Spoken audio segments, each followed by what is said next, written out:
slowly get used to. You know, you can slowly start to integrate into your life. But if you believe in God and you believe there was a line of prophets that came to spread the message, pretty much just to help humans get on with their lives and do well, then that's Islam. You've got it down. And when I first started hearing the guys talking about this, it kind of shocked me. I was like, how can anything be that simple? I was like, so I don't have to do this, or do I have to do this every day? Do I have to do that?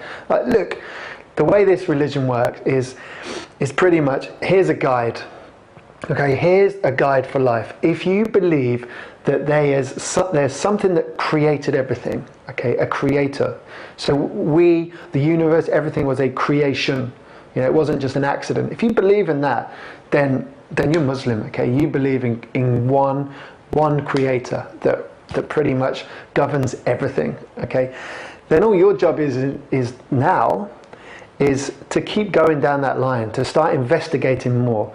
And the good thing about Islam, it tells you, test it, you know, challenge Islam, read, you know, learn. This is a big thing of especially the olden day Muslims, the original Muslims, are always talking about progressing and learning, and you know, and the advancements they made to this world were unbelievable. And I'm not going to talk about them now, but it was fascinating, the history and the science. And it occurred to me, because people just don't know this information. We don't get taught about it at school. You know, a bit like surfing. Not many of my friends can surf or snowboard. And they've all seen it on TV. Some of them think it looks alright. Some think it looks crazy and dangerous. But until you start to do it, until you start to feel it, you know, you'll never really understand it. And Islam's a bit like that. You have to start to read about it from, you know, good sources, good people. And if you email me, I know plenty of very smart, interesting people that you can listen to, you know, small bites about the religion. And anyway, I'm going on too much. So basically, it opened my eyes and made me realize that what I knew about it was pretty much wrong. And when I started reading about it, it was very simple, very straightforward, and it made sense. It made sense to do this. I mean, things like prayer, I knew that I'd meditated before, I'd gone to yoga classes. I knew that actually taking some time out in the day to say thank you and to relax and to picture something higher than yourself and to be grateful and to think about your loved ones, stuff like this helps. And if you do it in a group with 1,000 other people doing it, you feel that energy, trust me, you get recharged. And so this, all of a sudden it was like, well, I can pray and I can stand back up and I feel great. I was like, oh, bingo, that, you know, it's not a chore to get down and put your head on the floor, you know. And once you do that, once your head touches that floor, you know, something in your body tells your mind, your soul, your spirit, whatever it is, that, you know, you're submitting, you know. And this is what Islam's all about. You're actually dropping down and you're saying, yeah, you know, there's something greater than me, and I want to learn more about this. I want to build up this feeling, this what we might call faith. And to do this, I'm going to do these practices daily, and I'm going to slowly build on this, and I'm going to enjoy it. So back to my story. So here we go. You need to know my story. You need to know what people thought and how I felt. So one day, after all this information had been going in my head, I'm reading, studying, I said to the guys, look, I think we were having lunch. We were having lunch in a hospital, and one of my friends said to me, you know, I hope one day, inshallah, you'll become a Muslim. And I said, you know, I think I'm ready. They were like, what? You're ready? I was like, yeah, I'm ready. I want to do this. I want to become Muslim.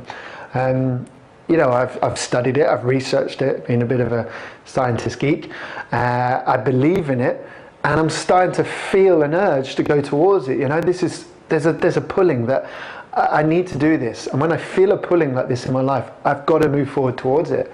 So I'm gonna take that chance. Excuse me. So you know, that was it.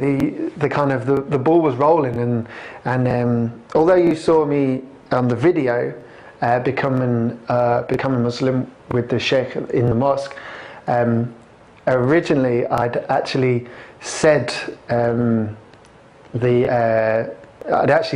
shahada.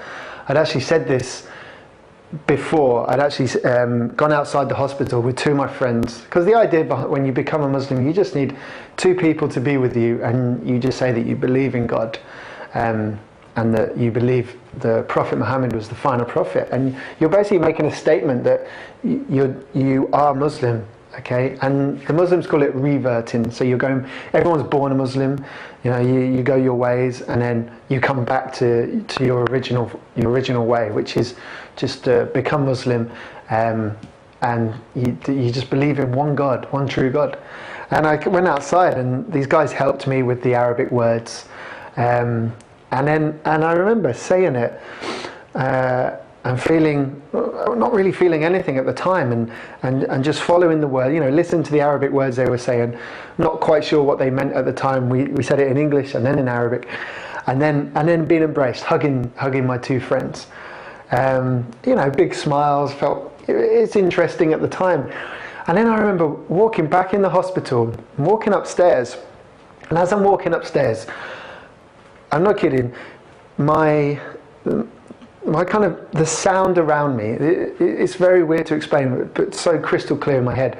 Things started getting quieter for me on the outside, because I remember walking in and there's people saying, oh, congratulations, and you know, colleagues that I worked with shaking my hands. And it was kind of like I couldn't quite hear them. Their volume was turned down. It's strange. But the volume inside me was starting to turn up. And it was kind of like someone was mixing in the sound quality on the outside versus the inside. And I was talking, and this sound inside me was getting louder and louder. And it was starting to get to the point when I was actually starting to get a little bit worried. So I was like, oh, like an emotional feeling, you know, not happiness, not sadness, not anything I'd felt before. So I left and I said, I'm just going to the toilet. Went over to the bathroom, went in and locked the door. And just stood in front of the mirror, and this sound was increasing, and this feeling was increasing. I guess the way to describe it would be, feel like when a kettle's boiling, and I don't know, something like this, and you know something's going to blow. You've kind of got this feeling something's going to blow. I remember holding the sink, pushing water on my face, and thinking, what is happening? What is happening? And it got so loud that it got to the point, and I remember I just burst out crying. I was just crying and crying, and I remember crying and looking at myself crying in the mirror, and then I was crying so hard that I started laughing, because I was, why am I crying? So now I'm starting to laugh and cry, and I'm thinking, please, hope no one can come in and see me like this. And it was just one big kind of explosion of feelings coming out of me, and just like that, boom, it stopped. I remember just looking at myself like, whoa, what just happened? And at that point, I had this feeling of just peace. Just that's how I describe it, like peace with everywhere within me, the outside. It was unreal. You know, I'd never experienced anything like that before, and ever since that day, you know, I've never quite got that feeling of peace back, but I've always had it with me, you know, it's never been that sort of in my face. But since that day, I've had this feeling, it gets me a bit now, but I had this, it was a completely different feeling for me, and it's changed my life since that day, and I've never looked back since.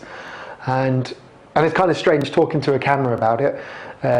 It's still quite weird talking to anyone about it, but it was a very, you know, something that I can't explain. And that's what I love about, you know, spiritual moments like this. You know, you just can't, there's no scientist that can measure it. It's just something between you and God. And if people believe it, they believe it. If they don't, they don't. If they experience it, then that's amazing. That's what I want.